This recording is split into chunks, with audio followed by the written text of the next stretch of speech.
Hunter Adams, you've been accused of practicing medicine without a license. It's a very grave charge, son. Are you aware that it's unlawful to practice medicine without a medical license? Yes, sir, I am.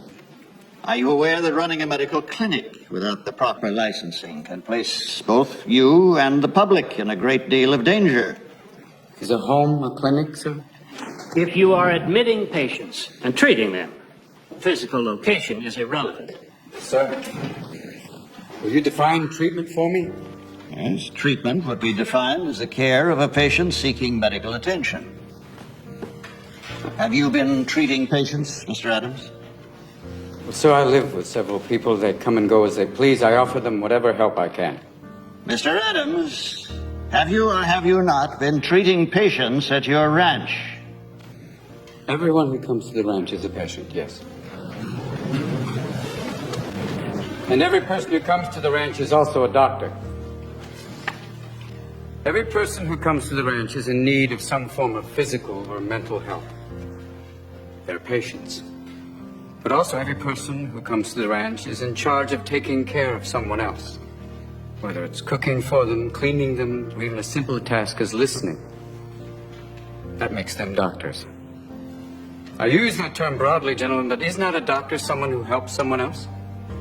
When did the term doctor get treated with such reverence as, oh, right this way, Dr. Smith, or, excuse me, Dr. Scholes, what wonderful foot pads, or, pardon me, Dr. Patterson, but your flatulence has no odor.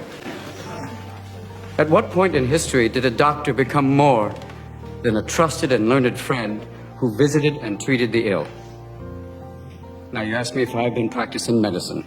Well, if this means opening your door to those in need, those in pain, caring for them, listening to them, applying a cold cloth until a fever breaks, if this is practicing medicine, if this is treating a patient, then I am guilty as charged, sir. Did you consider the ramifications of your actions? What if one of your patients had died? What's wrong with death, sir? What are we so mortally afraid of? Why can't we treat death with a certain amount of humanity and dignity and decency and, God forbid, maybe even humor? Death is not the enemy, gentlemen. If we're going to fight a disease, let's fight one of the most terrible diseases of all, indifference. Now, I've sat in your schools and heard people lecture on transference and professional distance. Transference is inevitable, sir. Every human being has an impact on another. Why don't we want that in a patient-doctor relationship?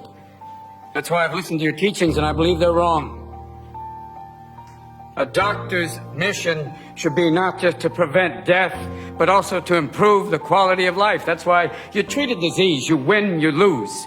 You treat a person, I guarantee you'll win, no matter what the outcome. Now here today, this room is full of medical students. Don't let them anesthetize you. Don't let them numb you out to the miracle of life. Always live in awe of the glorious mechanism of the human body. Let that be the focus of your studies and not a quest for grades, which will give you no idea what kind of doctor you will become. Mr. Adams, please turn and Don't press wait the till you're ball. on the ward to get your humanity back. Start your interviewing skills now. Start talking to strangers. Talk to your friends. Talk to wrong numbers. Talk to everyone. Mr. Adams! And cultivate friendships with those amazing people standing in the back of the room. Nurses that can teach you. They've been with people every day. They wade through blood and shit. They have a wealth of knowledge to share with you. And so do the professionals you respect. The ones who are not dead from the heart up. Share their compassion. Let that be contagious. Mr. Adams, I demand that you turn and address the ball. Sir, I want to be a doctor with all my heart. I wanted to become a doctor so I could serve others. And because of that, I've lost everything. But I've also gained everything. I've shared the lives of patients and staff members at the hospital. I've laughed with them. I've cried with them. This is what I want to do with my life. And as God is my witness, no matter what your decision today, sir, I will still become the best damn doctor the world has ever seen. Now, you have the ability to prevent me from graduating. You can keep me from getting the title and the white coat. But you can't control my spirit, gentlemen. You can't keep me from learning. You can't keep me from studying.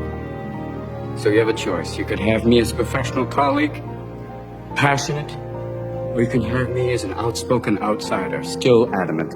Either way, I'll probably still be viewed as a thorn. But I promise you one thing. I am a thorn that will not go away. We will adjourn briefly. Hunter Adams. We find your methods less than appealing. Your appearance and your demeanor do not reflect what we believe is necessary to earn a patient's trust and respect. You openly accuse us of adhering to time-honored practices that for years have been the backbone of the entire medical institution. However, we find no fault in your attempts to improve the quality of life around you. We find no fault in your desire to expand upon existing medical practices and theories. We applaud your love of the patient.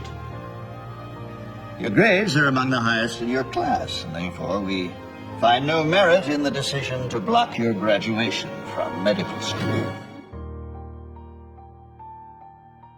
Now, along with your crass and disdainful behavior, you carry with you a flame which one could only hope would spread through the medical profession like a brush fire.